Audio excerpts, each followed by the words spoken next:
showed up.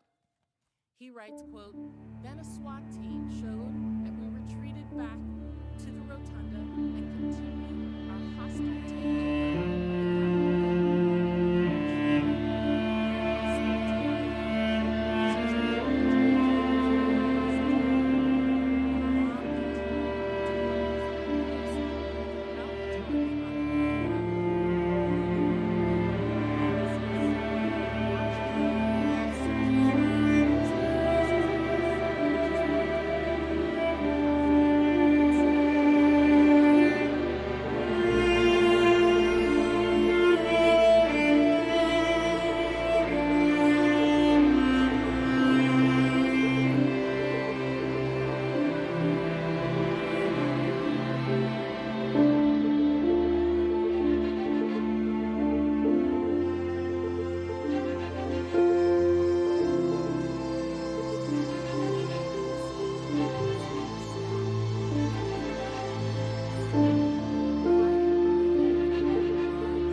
of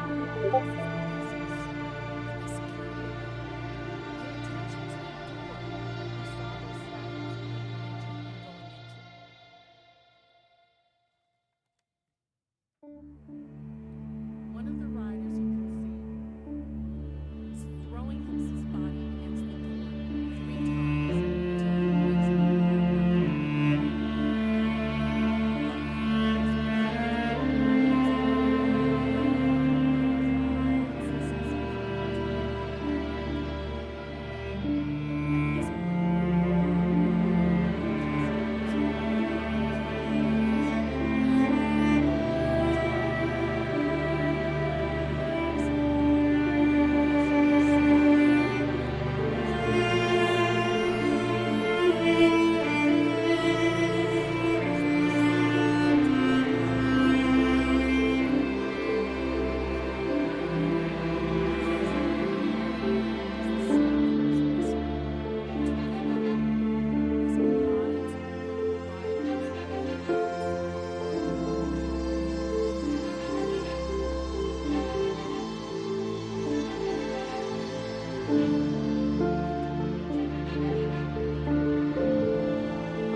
shown one of the lawyers on your screen.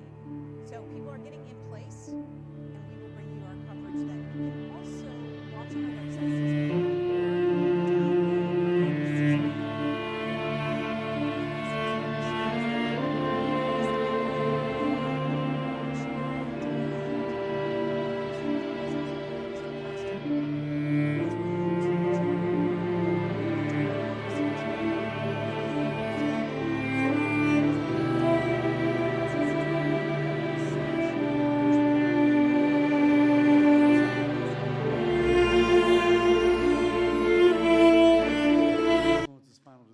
remains to be seen. Do you think that this could be a vote of conscience for both parties? Say that one more time. A vote of conscience? Do you think that there is a flexibility to do a vote of conscience? I think it should be.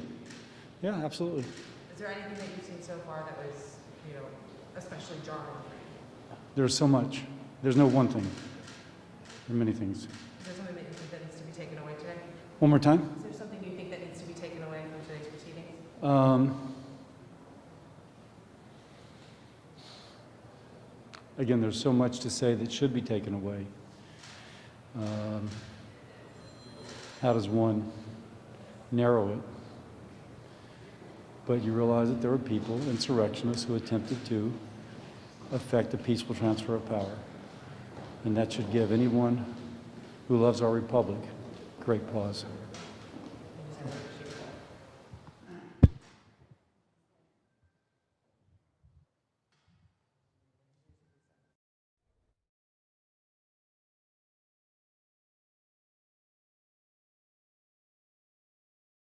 Ladies and gentlemen, please take your seats.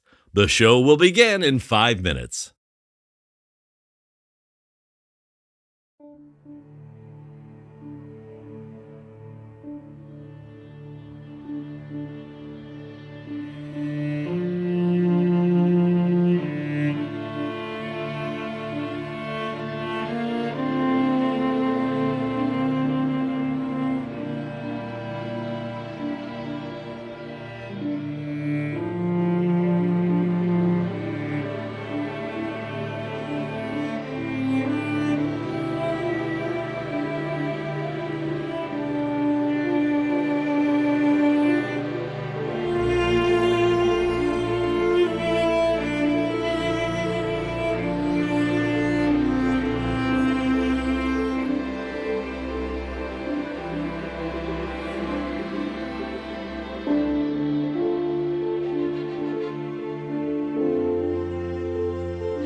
Managers Cicilline and Castro will now remind us of what President Trump was doing during the attack. They will show how he continued to stoke the insurrection and refused to speak out against the violence or do anything to stop it.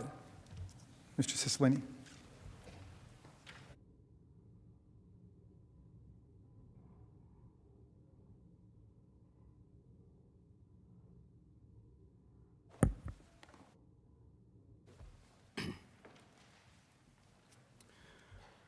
Mr. President, distinguished senators, you just heard from my colleagues about the harrowing events that happened here at the Capitol on January 6th and saw that very disturbing video.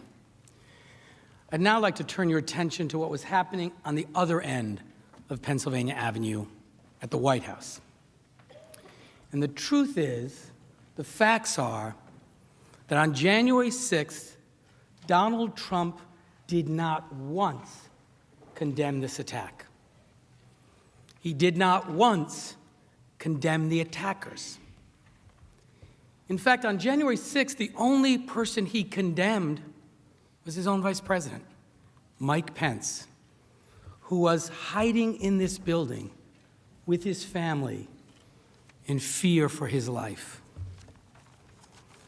In the first crucial hours of this violent attack, he did nothing to stop it, nothing to help us. By all accounts, from the people that were around him, he was delighted. And here's the last thing Donald Trump said that day. And you might remember this from my motions presentation earlier in the week. At 6 p.m. on January 6th, after all the destruction that you just saw, the Capitol Police and the National Guard fighting to secure this building, here's what Donald Trump tweeted. These are the things and events that happen when a sacred landslide election victory is so unceremoniously and viciously stripped away from great patriots who have been badly and unfairly treated for so long. Go home with love and in peace. Remember this day forever. He got what he incited, and according to Donald Trump, we got what we deserved. Donald Trump's incitement of this insurrection, including his dereliction of his duty as commander-in-chief to defend the Capitol and the people in it, his complete refusal to condemn the attack while it was going on, and his continued incitement of the violence during the attack require impeachment. Now let's turn to then President Trump's conduct that day. I want to start at the beginning when he addressed his thousands of great patriots, as he called them that morning. Around noon, Donald Trump began speaking at his rally just down Pennsylvania Avenue. Even before Donald Trump finished speaking, his supporters began to walk down toward the Capitol, and they were already starting to chant, "Stop the steal, storm the Capitol, invade the Capitol, fight for Trump." And by 12:53 p.m., they had violently forced their way through the barricades here at the Capitol. Now, about 1 o'clock that day, with this chaos just starting, Speaker Pelosi, as the Constitution requires, formally commenced the process by which this chamber certifies the election results. Within 10 minutes, at 1:11 p.m., as if almost on cue, Donald Trump concluded his speech with his final reminder to the thousands gathered there that it was time to go to the Capitol. Let's watch. And we're going to the Capitol, and we're going to try and give, but we're going to try and give our Republicans, the weak ones, because the strong ones don't need any of our help, we're going to try and give them the kind of pride and boldness that they need to take back our country. So let's walk down Pennsylvania Avenue. I want to thank you all. God bless you, and God bless America. Thank you all for being here. This is incredible. Thank you very much.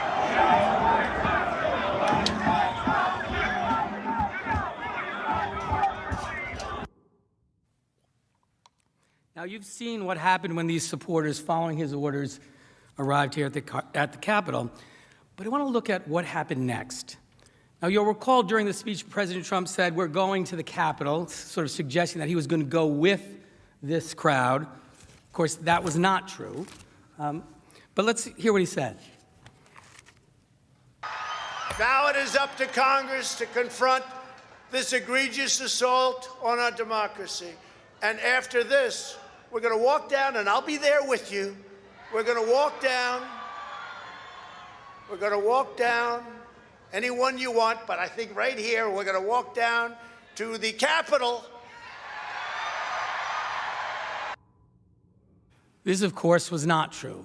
He did not go with him to the Capitol. He left and went back to the White House. And while he was en route to the White House, violence really began to grow here at the Capitol. And within minutes of Donald Trump's speech ending, there were significant reports of escalating violence that began to surface. Buildings around the Capitol were starting to be evacuated. And by 1:15, an explosive device had been found at the DNC. A pipe bomb had been found at the RNC about 15 minutes earlier. The House Sergeant at Arms had called for immediate assistance. At 1:34 p.m., the mayor of Washington, D.C. called for additional National Guard troops. I won't go through all of the details of the violence that unfolded here. You just saw that.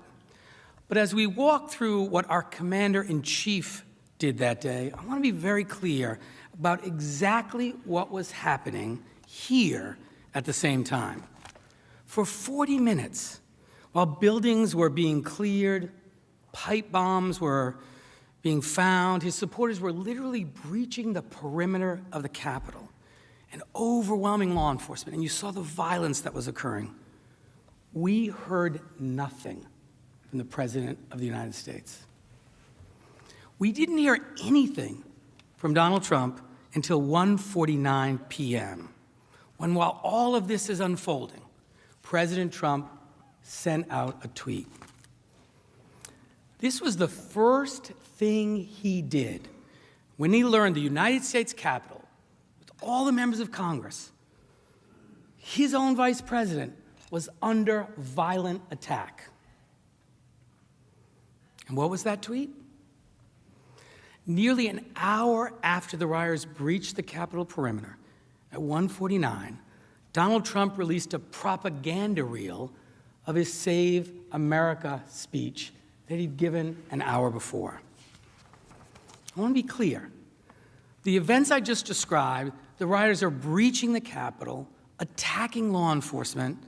The violence is being broadcast all over the television for the whole world to see, including the President of the United States. And I want to show you, this is what is happening right before Donald Trump sends that video out again, and as he does it. Our country has had enough. We will not take it anymore, and that's what this is all about. And to use a favorite term that all of you people really came up with, we will stop the steal. Because you'll never take back our country with weakness. You have to show strength, and you have to be strong. Even if President Trump claims he didn't know the extent of the violence that would follow his speech, it was now happening in plain view, broadcast on television. His supporters were attacking law enforcement. The mayor and the police chief were calling for help. Members of Congress and the vice president were inside, scared for their lives. And he doesn't send help, doesn't try to stop it, doesn't even acknowledge the attack. Instead, our commander-in-chief tweeted the video of the speech that he'd given before that included language like, "Our country has had enough, we will not take it anymore, and that's what this is all about. You have to be strong." Those around Donald Trump, as was later reported, were disgusted. His close aides, his advisors, those working for him, former officials, even his family were begging him to do something. Kellyanne Conway, the president's close advisor, called to, quote, add her name to the chorus of aides urging Donald Trump to take action. Ivanka Trump, the president's own daughter, went to the Oval Office as soon as the rioting escalated and was, as confirmed by Senator Graham, quote, trying to get Trump to speak out, to tell everyone to leave, end quote. Minority Leader Kevin McCarthy called Jared Kushner, pleading with him to persuade Trump to issue a statement or to do something. And Kushner, too, went down to the White House after that call. And it wasn't just the people at the White House. Members of Congress from both parties who were trapped here were calling the White House to ask for help. Some members even appealed directly to Donald Trump. These members who had, quote, been loyal Trump supporters and were even willing to vote against the Electoral College results were now scared for their lives. Minority Leader Kevin McCarthy repeatedly even got into a screaming match as the attack was underway, demanding that Trump do something, issue a statement denouncing the mob. I imagine many of you sitting here today picked up your phone and tried to reach somebody at the White House to ask for help. This wasn't partisan politics. These were Americans from all sides trying to force our commander-in-chief to protect and defend our country. He was required to do that. Now, the extent of how many people tried to reach the president to get him to act is not known. But what is clear, what we know without any doubt, is that from the very beginning, the people around Donald Trump lobbied him to take command. What's also clear is what Donald Trump, our commander-in-chief, did in those initial hours to protect us. Nothing. Not a thing. He knew it was happening. The attack was on TV. We all know that President Trump had the power to stop these attacks. He was our commander-in-chief. He had the power to assess the security situation, send backup, send help. He also had incited this violent attack. They were listening to him. He could have commanded them to leave.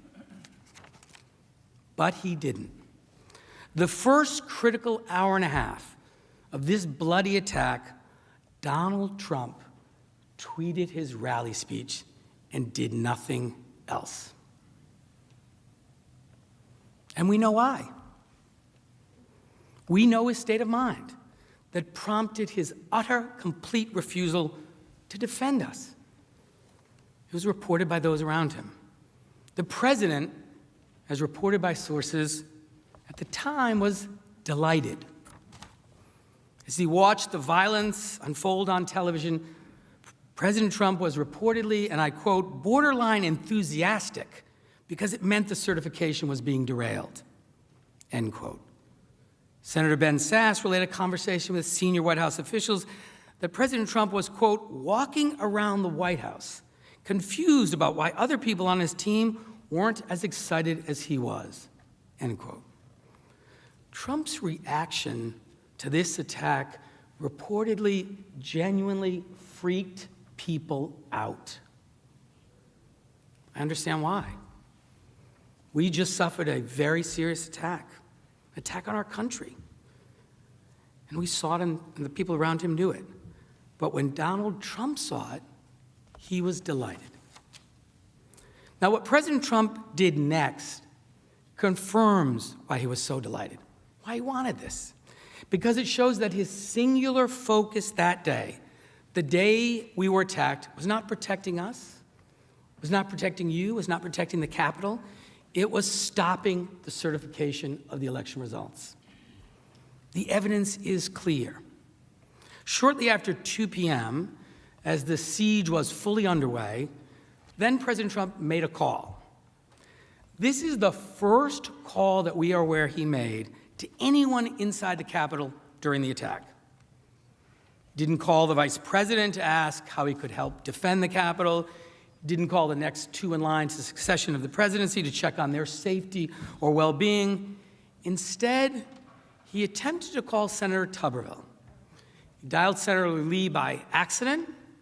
Senator Lee describes it. He had just ended a prayer with his colleagues here in the Senate chamber, and the phone rang. It was Donald Trump.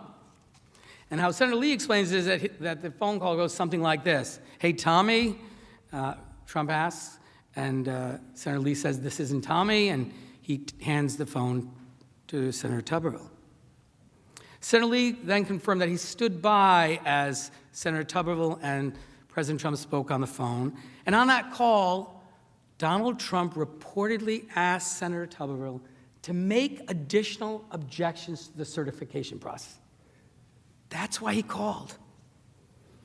Now, let's be clear, at roughly 2 p.m., when Donald Trump was walking around the White House, watching the TV delighted, and spent 5 to 10 minutes talking to Senator Tuberville, urging him to delay the election results, this is what was happening in the Capitol.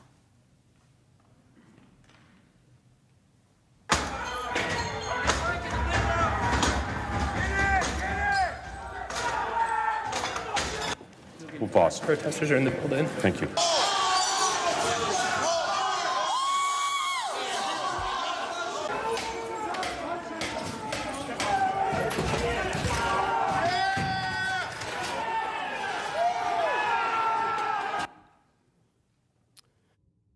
You saw Senator Langford stop speaking and leave the floor quickly in that clip because the insurgents had broken through the barricades and had entered the building.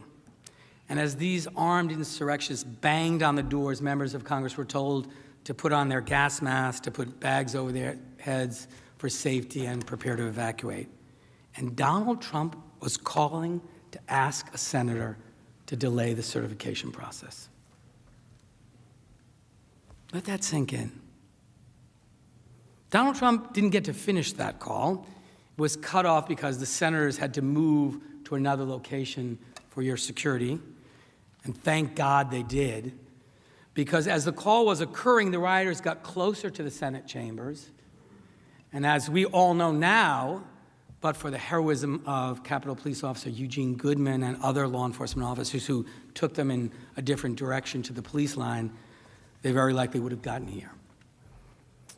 Think about that. Armed insurrectionists with guns, weapons, zip ties, brass knuckles, they were coming for us. They were inside the United States Capitol, trying to stop the certification process. The police were outnumbered, and but for the grace of God, they would have gotten us, all of us. And our commander-in-chief makes a call about an hour after the siege began, not to preserve, protect, and defend you and our country and the Capitol, but to join forces with the mob and pressure a senator to stop certification. We just can't get numb to this kind of behavior. There can be no doubt as to the purpose of Donald Trump's call, that he was not calling to assess the security threats or to check on the well-being of you or anyone else. Indeed, later on that evening, while all of the destruction and damage still continued, dozens of officers were being treated for serious injuries. Deaths were confirmed. About 7 p.m., the president's personal lawyer, Rudy Giuliani, made a call. And just in case you don't think there was some coordination, he also called Senator Lee's phone trying to reach Senator Tuberville. We don't have to guess as to what Rudy Giuliani said in that voicemail because we have it recorded. So let's listen to what the president's personal lawyer said on the night of this attack. Senator Tuberville, or I should say Coach Tuberville, this is Rudy Giuliani, president's lawyer. I'm calling you because I want to discuss with you how they're trying to rush this hearing and how we need you, our Republican friends, to try to just slow it down. This was the singular focus of Donald Trump during this bloody, violent attack on the Capitol, stopping the certification. Look, as I mentioned, I was a trial lawyer for 16 years. Sometimes you have to ask a jury to use reasonable inferences to piece together a defendant's state of mind. We don't have to do this here. While our country was violently attacked by an armed mob, President Trump not only refused to stop the attack or even address the attack at all, he made clear his focus was the same goal of the attackers he had incited: to stop the certification process and prevent the peaceful transition of power. The only action we know that he took an hour into this attack was to call Senator Tuberville to ask him to delay the certification. This is as clear evidence as I have ever seen of what Donald Trump really cared about that day. Now look, the certification process, as we all know, includes debate and objections. Some of us disagreed, but we came here on January 6th to formally administer the certification process pursuant to our constitutional duties. And at the end of it, Congress certified the results to ensure that we continue to be a country with leaders who are elected by the people for the people. Donald Trump's objection to the certification are not on trial. But what is on trial is while we were under armed attack and being evacuated, while our law enforcement officers were fighting for their lives, our commander-in-chief was calling not to determine how to best secure the building and the people in it, but to continue to pressure senators to stop the certification process and the peaceful transfer of power. Just as he incited the mob to do earlier in the day. This was a breathtaking dereliction of his duty and of his violation of his oath as our commander-in-chief. Senators, before I hand this over to Manager Castro to walk through the rest of the day, please let me make one final point. These attackers stood right where you are. They went on that rostrum. They rifled through your desks and they desecrated this place. And literally, the president sat delighted, doing nothing to help us, calling one of you to pressure you to stop the certification. It can't be that the commander-in-chief can incite a lawless, bloody insurrection and then utterly fail in his duty as commander-in-chief to defend us from the attack, to defend our law enforcement officers from that attack, and just get away with it. Donald Trump abdicated his duty to us all. We have to make this right, and you can make it right.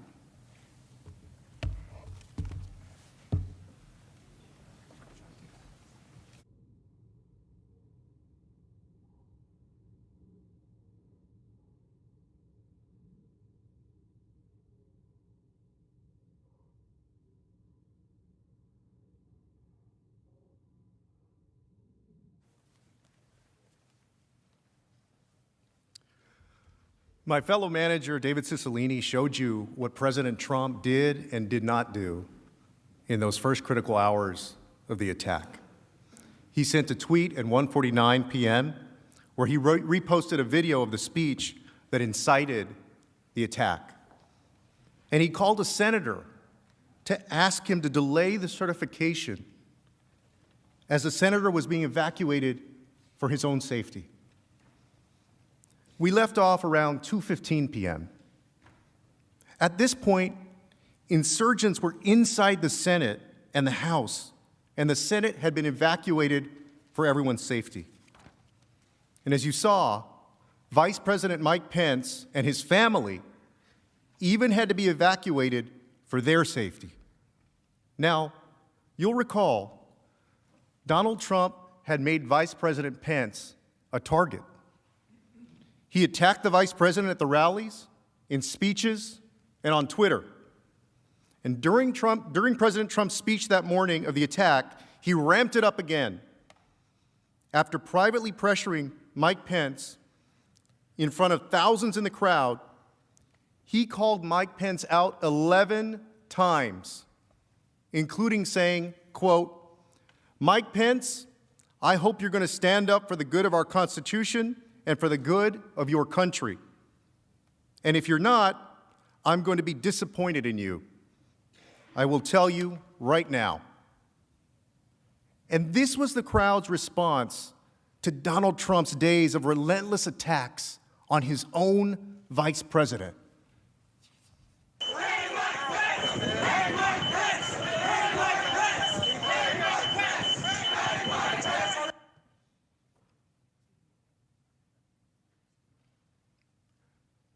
By 2:15 p.m., the crowd was chanting, in unison, "Hang Mike Pence," outside the very building he'd been evacuated from with his family.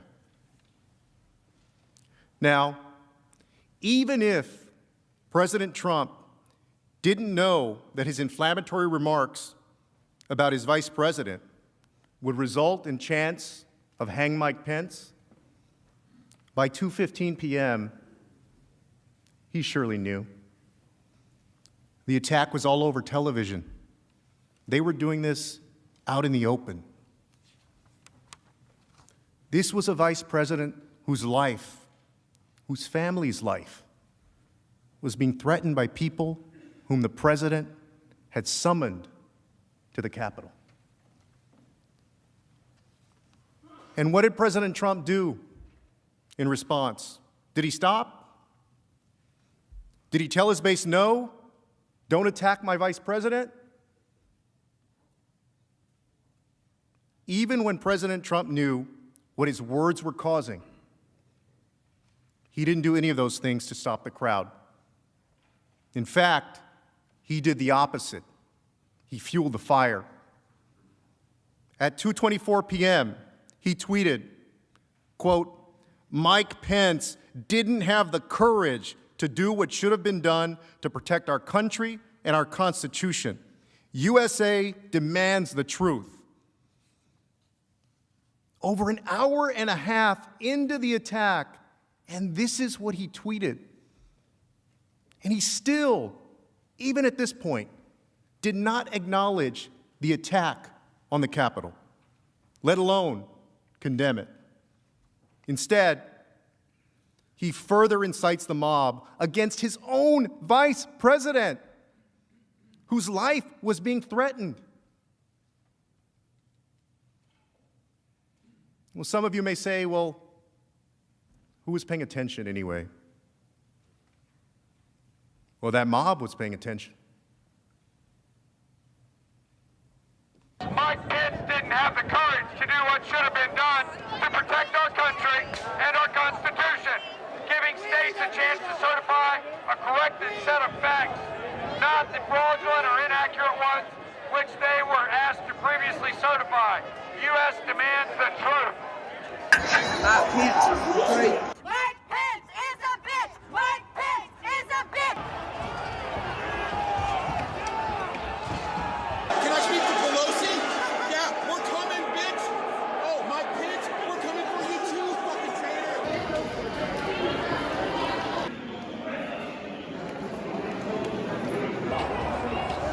Donald J. Trump sent a tweet out saying that Mike Pence let us down. Mike Pence let us down, people. If you want to get something done, you're going to have to do it yourself.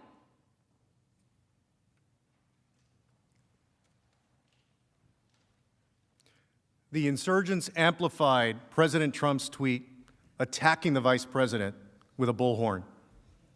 They were paying attention. And they also followed instructions. In fact, the insurgents were at one point, as you saw, 60 feet away from the vice president and the vice president's family. Some of these insurgents were heard saying, quote, that they hope to find Vice President Mike Pence and execute him by hanging him from a Capitol Hill tree as a traitor. And then they erected a gallows with a noose.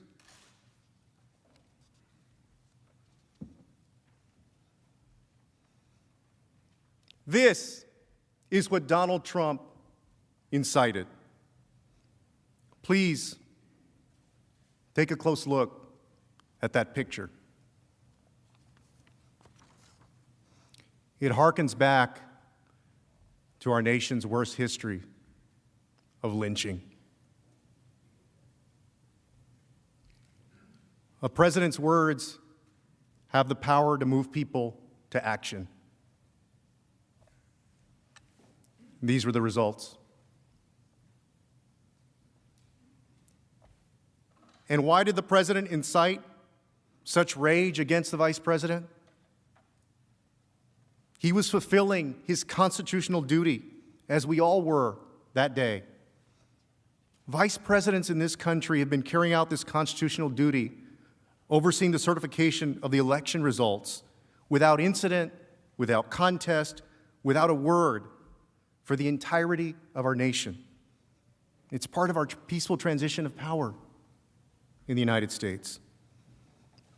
And the vice president said he reviewed the Constitution and he could not block certification as President Trump wanted him and was pressuring him to do. He told the president in a letter that morning, a few hours before President Trump's tweet, quote, "I will approach this moment with a sense of duty and an open mind, setting politics and personal interests aside, and do my part to faithfully discharge my duties, our duties, under the Constitution. I also pray that we will do so with humility and faith." And the president's response to that statement was to attack Mike Pence while he was with his family under the threat of a violent mob. The vice president was following his faith, his duty, and his oath to our nation. And the vice president and I don't agree on too much in politics,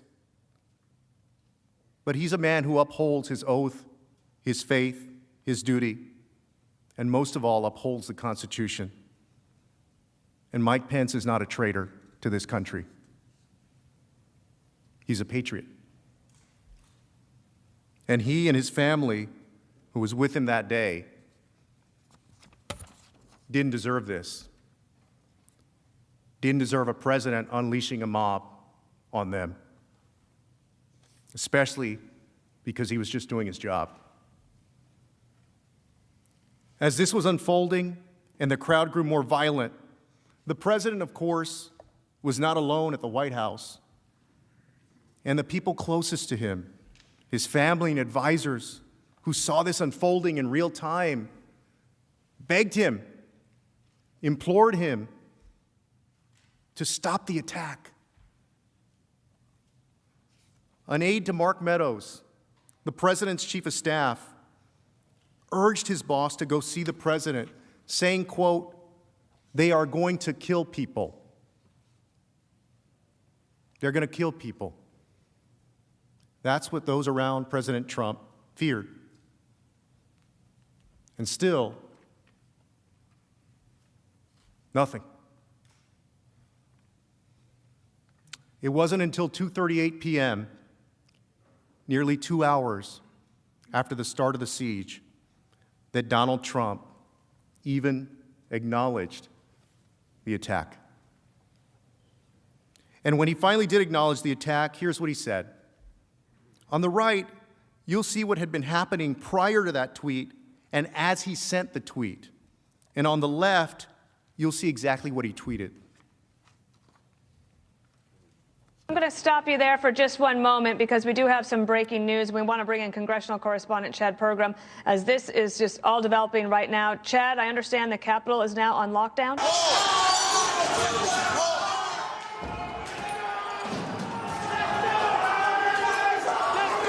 They're definitely fired up. The chant, by the way, I heard the most today was "Fight for Trump," and that's clearly what many of them feel they're doing here.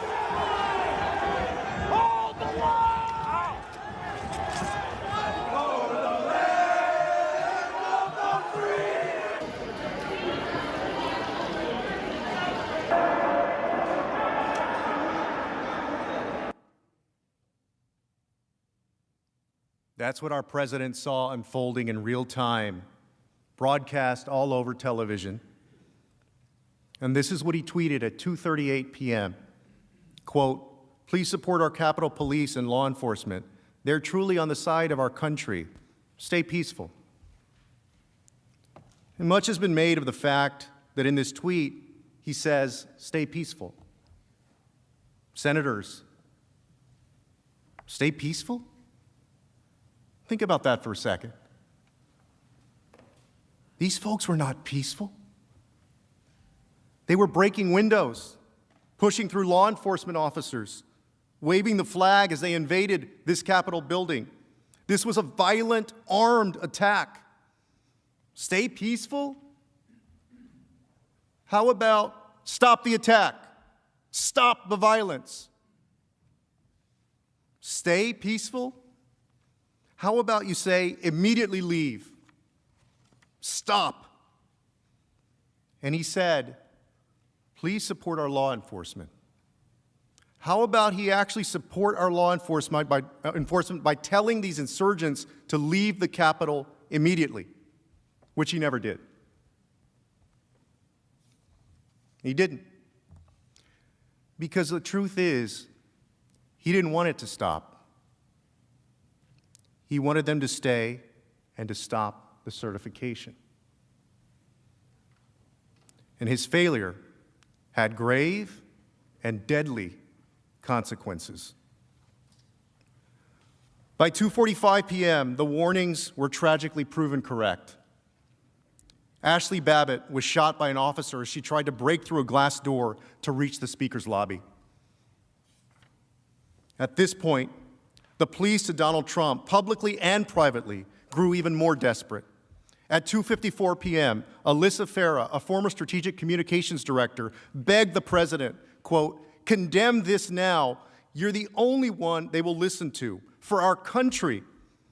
Mick Mulvaney, the president's former chief of staff, his right-hand man at one point, tweeted at 3:01, the president's tweet is not enough.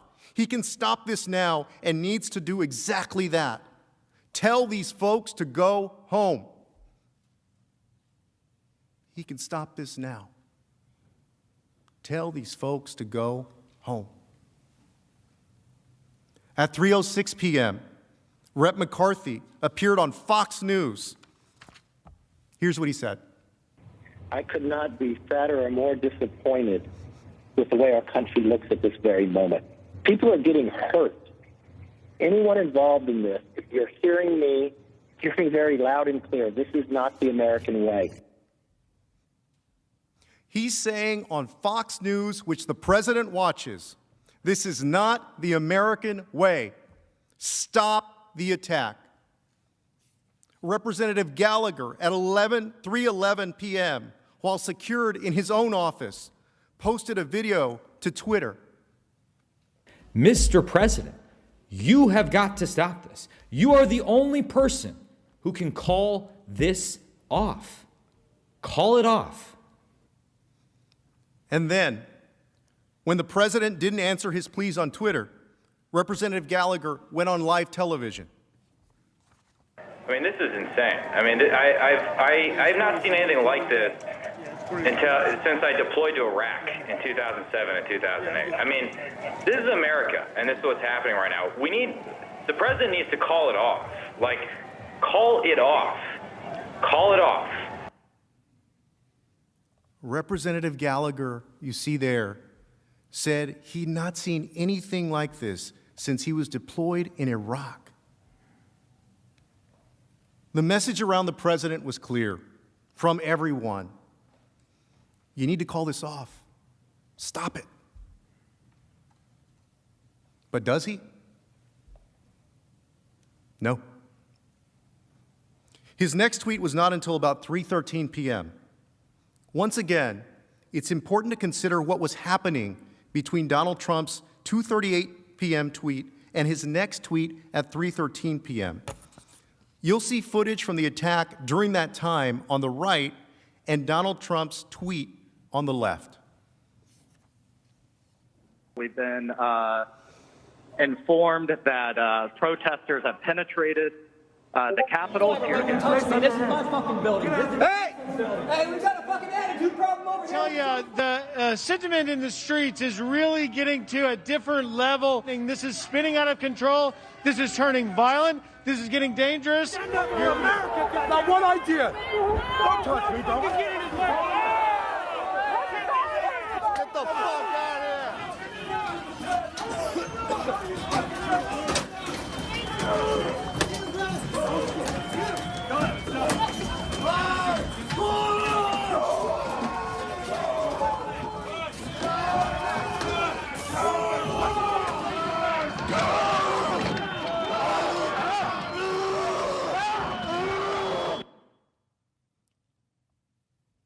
This isn't 10 minutes into the insurrection. This isn't just after his speech earlier that day. That's what our commander-in-chief saw happening, and that was his response. You'll notice one of the things he says to his mob, to these insurrectionists, rather than to stop or to leave, was to say thank you. Thank you. Thank you for what? Thank you for shattering the windows and destroying property. Thank you for injuring more than 140 police officers. Thank you for putting in danger all of our lives and the lives of our families. How about instead of thank you, Donald Trump on that day acted like our commander-in-chief and stopped this as only he could and told those people to leave. And here's what former Governor Chris Christie, his very good friend, said after that tweet. Pretty simple. The president caused this protest to occur. He's the only one who can make it stop. What the president said is not good enough. The president has to come out and tell his supporters to leave the Capitol grounds and to allow the Congress to do their business peacefully. And anything short of that is an abrogation of his responsibility. He's right. Chris Christie is right. We know how Donald Trump acts on Twitter and otherwise when he has a message to convey. In fact, I asked you to remember those tweets earlier this morning when he yelled on Twitter, "Stop the count." When he wanted to incite his supporters to show up on January 6th, President Trump tweeted 16 times between midnight on January 5th and his noon rally speech the next day. 16 times to get them to do something he wanted. And his message in those 16 times was clear. Fight. Stay strong. Be strong. But when the violence started, he never once said the one thing everyone around him was begging him to say. Stop the attack. He refused to stop it. And as Governor Christie and Representative Kinzinger and others made clear, only Donald Trump could have stopped that attack. You know, a guy that knows how to tweet very aggressively on Twitter, puts out one of the weakest statements in one of the saddest days in American history because his ego won't let him, admit defeat. He was not just our commander-in-chief. He had incited the attack. The insurgents were following his commands. And we saw when they read aloud this tweet, attacking the vice president. And they confirmed this during the attack, too. There's a fucking million of us out there, and we are listening to Trump, your boss. Senators, ask yourself this. How easy would it have been for the president to give a simple command, a simple instruction, just telling them, stop, leave? This was a dereliction of duty, plain and simple.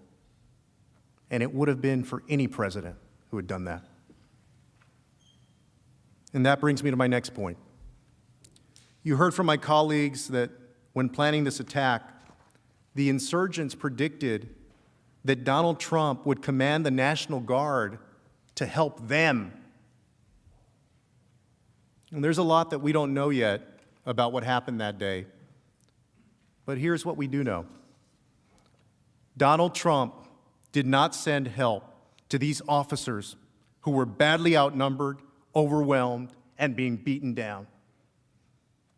2 hours into the insurrection, by 3 p.m., President Trump had not deployed the National Guard or any other law enforcement to help, despite multiple pleas to do so.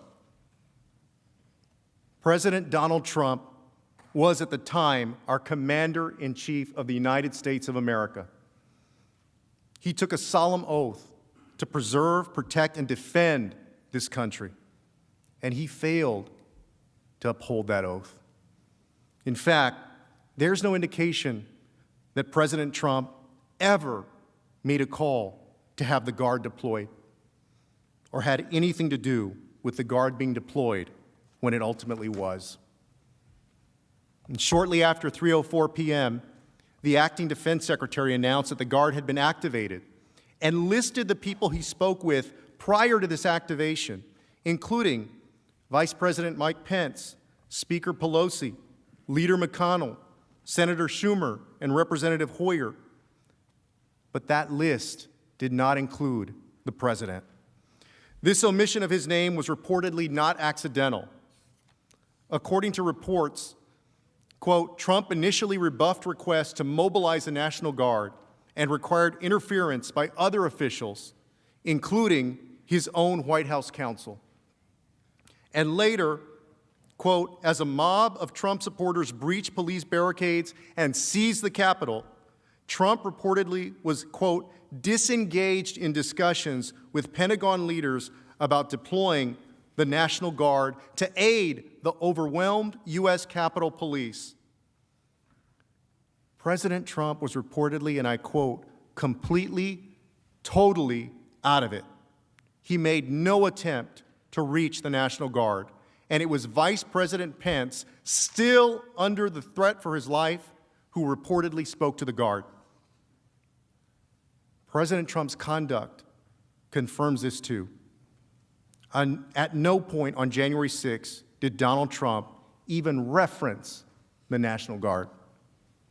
The only thing that we heard connecting the president to the Guard was from his press secretary, who tweeted about the Guard being deployed at the president's direction over half an hour later at 3:36 p.m. And we have seen what Donald Trump does when he tries to take credit for something.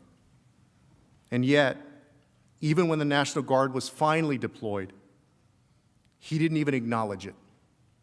In fact, he didn't say a word about the National Guard the entire day. Think about that.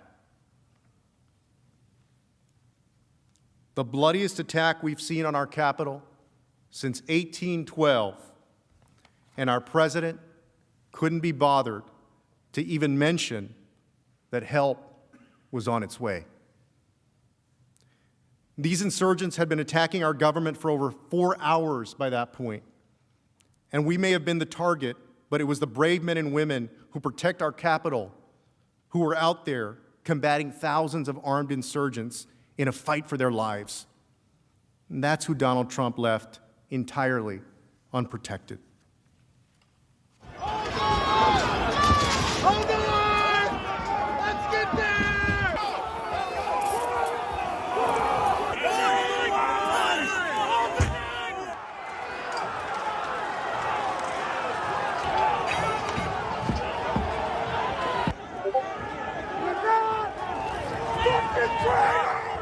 I need some let's go! And this is hard to watch, but I think it's important we understand what the Capitol Police were facing, how severely they were outnumbered, while our Commander-in-Chief, whose job it was to protect and defend them, was just watching, doing nothing for hours, refusing to send help. If he wanted to protect these officers, if he cared about their safety, as he tweeted about, he would have told his supporters to leave. He would have sent help right away. And one brave officer was killed. Others took their lives after the attack. More than 140 police officers were injured, including cracked ribs, smashed spinal discs. One officer will lose an eye. Another was stabbed with a metal fence stake. They were completely and violently overwhelmed by a mob and needed help. And our commander-in-chief, President Trump, refused to send it. Senators, you've seen all the evidence so far, and this is clear.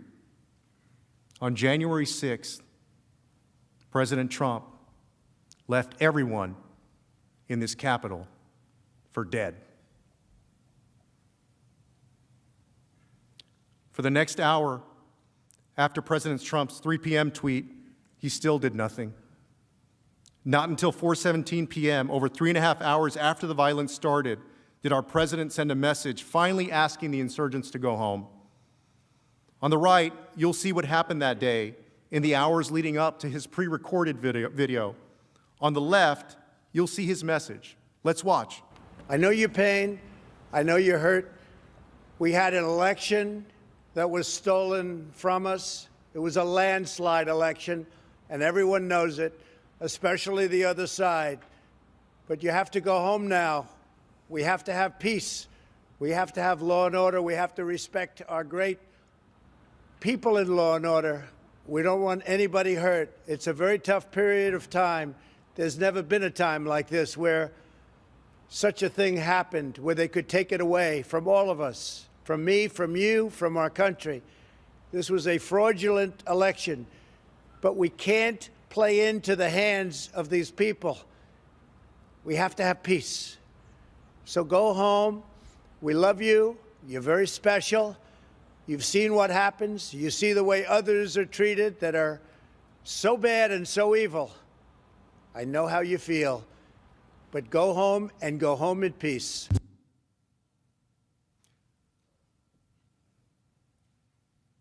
This is the first time our commander-in-chief spoke publicly at all since the attack began, over the 3.5 hours after it started. And these are the entirety of the words the president spoke out loud to the American people or to the attackers that entire day. Nowhere in that video, not once, did he say, "I condemn this insurrection. I condemn what you did today." Nowhere did he say, "I'm sending help immediately. Stop this." Here's what he said instead. "I know your pain. I know you're hurt. We had an election that was stolen. Even after all the things we witnessed, even after all of that carnage, he goes out and tells the same big lie. The same big lie that enraged and incited the attack. He repeated this while the attack was ongoing and while we were still under threat. And here's what else he said. Go home in peace. We love you. You're very special. Senators, you were here. You saw this with your own eyes. You faced that danger. And when President Trump had an opportunity to confront them as the leader of us all, as our commander-in-chief, what did he tell them? We love you. You're very special. This was not a condemnation. This was a message of consolation, of support, of praise. And if there's any doubt that his supporters, these insurgents, took this as a message of support and praise, watch for yourselves. Donald Trump asked everybody to go home. He just put out a tweet. It's a minute long. He asked everybody to go home. Why do you think so? Because, dude, we won the fucking day. We fucking won. How did we win? Well, we won by sending a message to the senators and the congressmen. Yeah, we won by sending a message to Pence, okay, that if they don't do as their oath to do, if they don't uphold the Constitution, then we will remove them from office one way or another.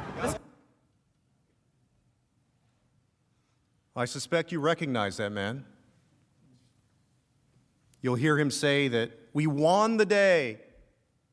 Who won the day? We know that at least 5 people lost their lives that day. The House and the Senate were in life-threatening danger, and so was the Vice President. And think of everyone else here as well. Who won on January 6th?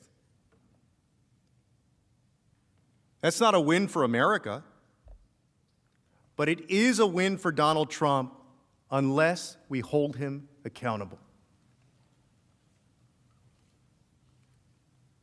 Now, a little over an hour after that video, the brave members of law enforcement secured the Capitol, and we as a Congress got ready to continue certifying the results of our free and fair election. A half hour after that, President Trump issued another tweet in case there was any doubt as to whether he was happy with the people who did this, as to whether he had incited this. He commemorated what happened on January 6th. At 6:01 p.m. on January 6th, he tweeted, quote, "These are the things and events that happen when a sacred landslide election victory is so unceremoniously and viciously stripped away from great patriots who've been badly and unfairly treated for so long."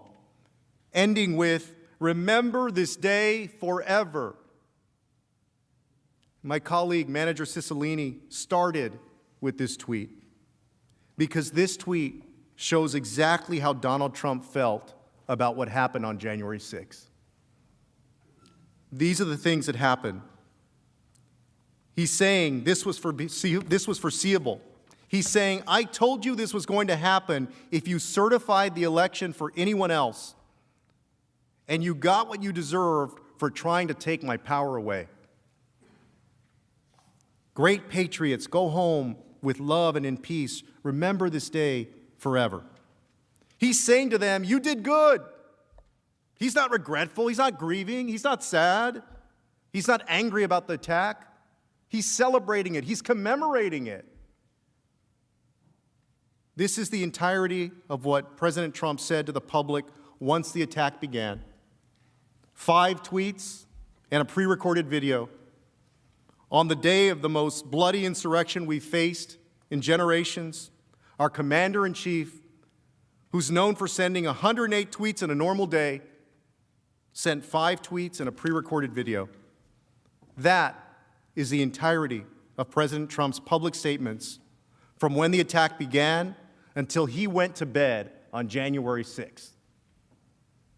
That's all he did, despite all the people we know who begged him to preserve, protect, and defend.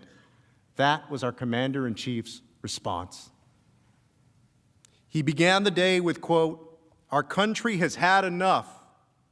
We will not take it anymore." And that's what this is all about. And he ended the attack letting us know that we got what he forewarned that morning.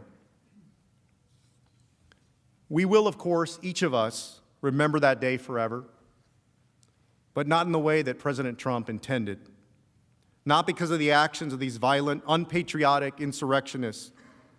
I'll remember that day forever, because despite President Trump's vicious attempts throughout the day to encourage the siege and block the certification, he failed.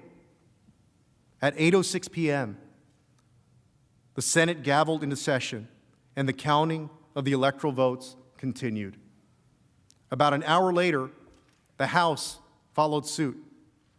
And close to 4 a.m., after spending a significant part of the day evacuated or on the floor or hiding, this great body fulfilled the will of the people and certified the Electoral College vote. And I'm proud to be part of Congress. I'm proud that we ensured that the will of the American people finally prevailed on that day. And I'm proud that I and everyone in this room abided by our oath of office, even if the president didn't abide by his.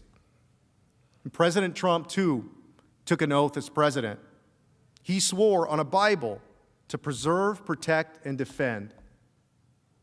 And who among us can honestly say they believe that he upheld that oath?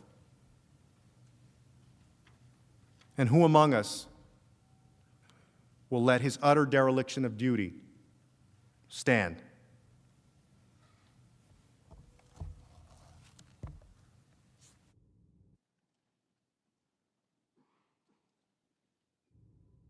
Mr. President, the managers are prepared to recess for the evening and to finish our opening statement tomorrow.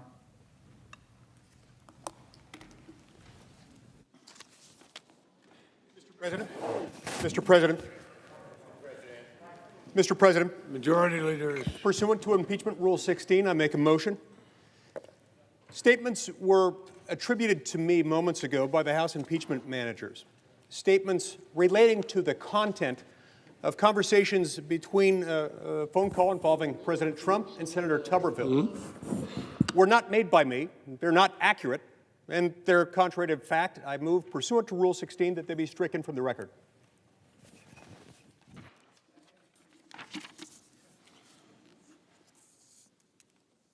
Pursuant to Senate Resolution 47, Section 4, parties' presentations are not limited to the record provided for in Section 1 of that resolution.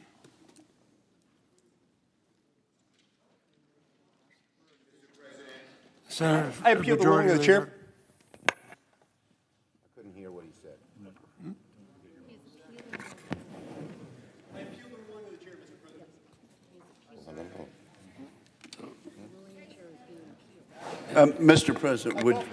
Mr. President.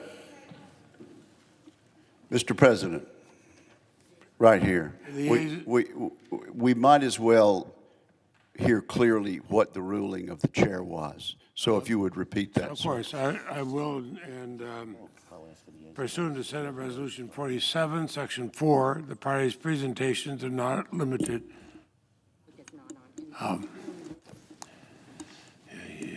There you go. It's on now. Pursuant to Senate Resolution 47, Section 4, parties' presentations are not limited to the record provided for in Section 1 of that resolution. The senator from Utah has appealed that ruling. Is that correct? Yes, I have. Have you? And the yeas and nays have been requested for sufficient. And what is the question? Is it, shall the ruling of the chair be sustained? Is that the question? Yes. Is whether the ruling of the chair with respect to No. And what, may I ask, is the ruling of the chair? My point was not about whether it's appropriate for them to make characterizations. My point was to strike them because they were false. the question is whether the ruling of the chair that Senate Resolution 47 applies to this situation is correct.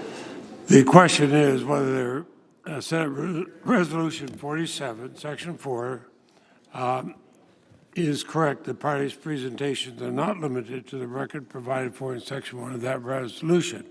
Mr. President, that is not my motion. You've ruled on a motion. You've ruled on something that was not what I moved. What I asked was, statements were attributed to me repeatedly, as to which I have personal knowledge because I am the source. They are not true. I never made those statements. I asked that they be stricken. This has nothing to do with whether or not they're based on depositions, which they're not. It's simply based on the fact that I'm the witness. I'm the only witness. Those statements are not true, and I ask that you strike them. President. Let him rule. Mr. President. No, who's talking? Joe. What is he doing? The yeas and nays were asked for on an appeal. Mr. President. The Senate will vote on the appeal of the ruling of the chair that this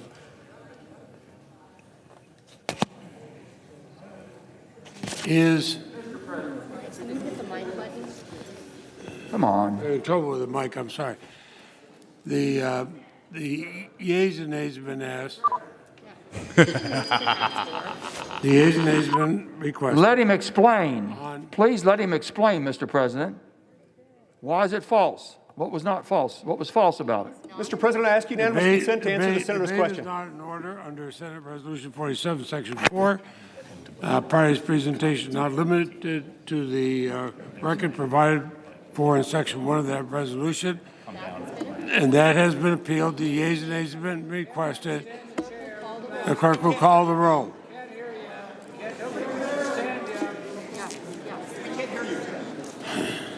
She's calling the roll. Ms. Baldwin. Mr. Barrasso. Mr. Bennett. Well, point of clarification. What is the question?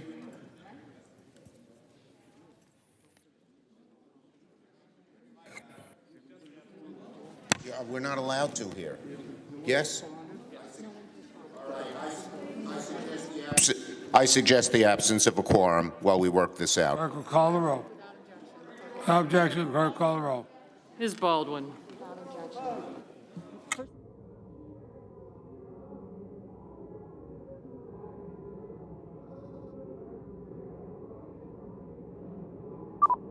And with that, the clown Mr. show Barrasso. begins.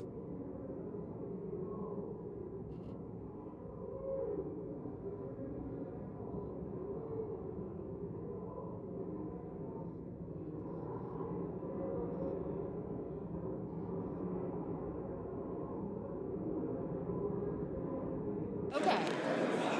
Mr. Bennett.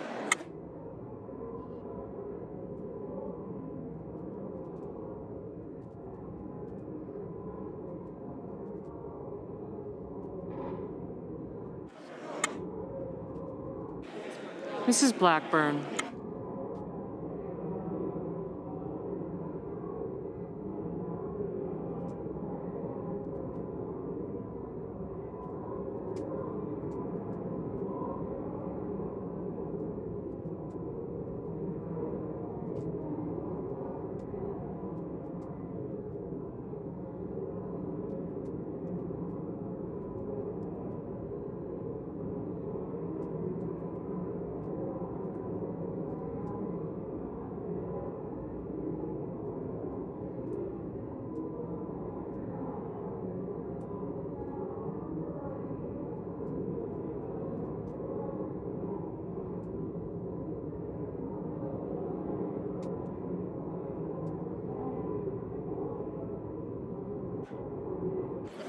Mr. Blunt.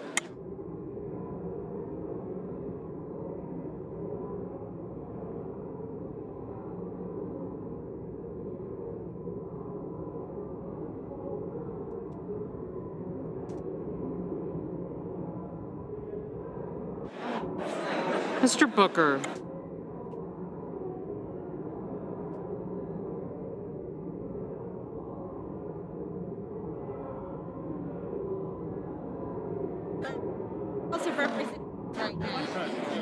Mr. Bozeman.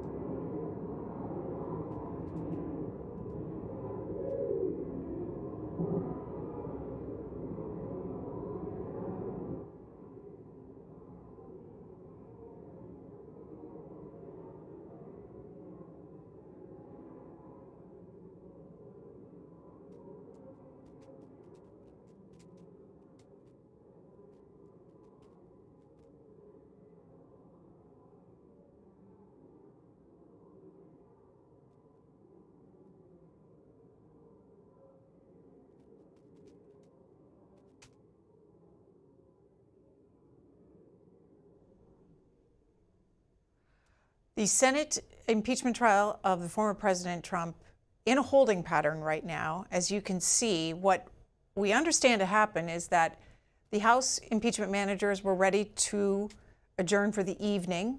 They were done making their legal cases for the day. You saw Senator Mike Lee, Republican of Utah, ask that the comments attributed to him in a phone call made by President Trump be struck from the record.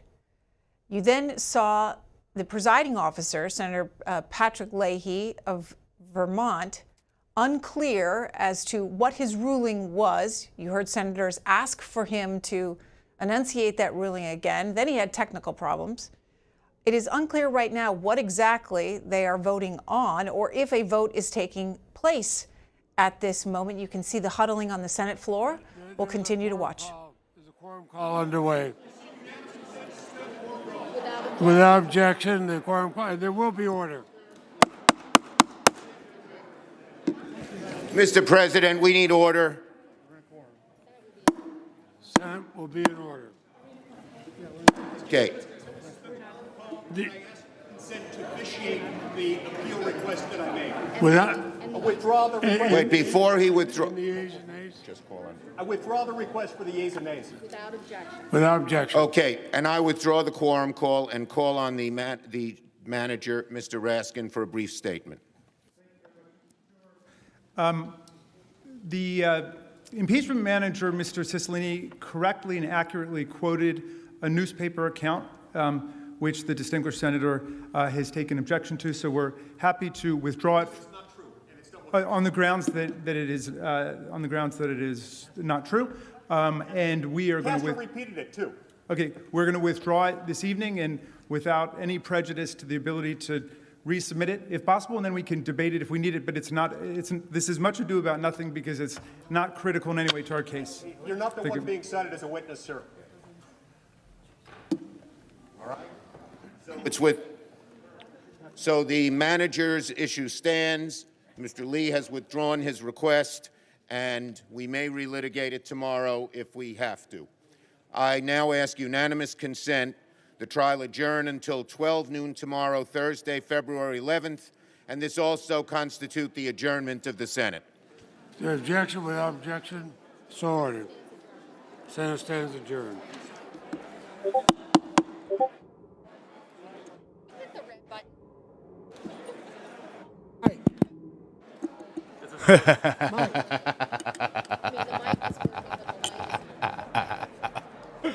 Okay, so if you don't understand what just happened, the impeachment manager for the Democrats read a mainstream media article that referenced a phone call from Trump that accredited or attributed statements from Representative Mike Lee. Mike Lee made a motion to strike from the Senate record the statements because they were untrue.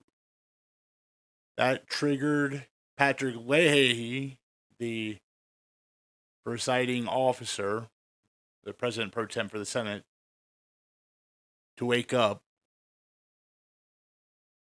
and act like he was in a fog worse than anything we've seen Biden suffer so far. He triggered a ruling. He said the yeas won.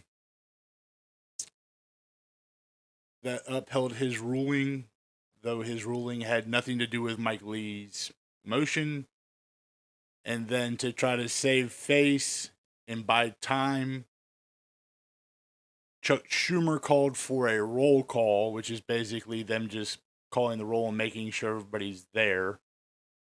And then, in the end, Raskin came back, admitted that the statements were false, blamed the mainstream media article for the attribution, and again, to end the day and save face, they cut loss. So one simple motion just showed you exactly how inept at running the process the person sitting at the head of the impeachment trial is. He had no idea what he was doing. Everything that was happening, he was being told by the woman in front of him, and I have no idea who she is. I would imagine she's probably a Senate parliamentarian or a process official. So that was great. Anyway, we'll be back at noon tomorrow. They still have, I think, about an hour and a half left in their 16 hours. Or they have 3.5 hours left. They're going to save some of that for rebuttal. So tomorrow they'll start off finish their opening, and then President Trump's legal team will take over. Anyway, appreciate everybody. We will see you tomorrow.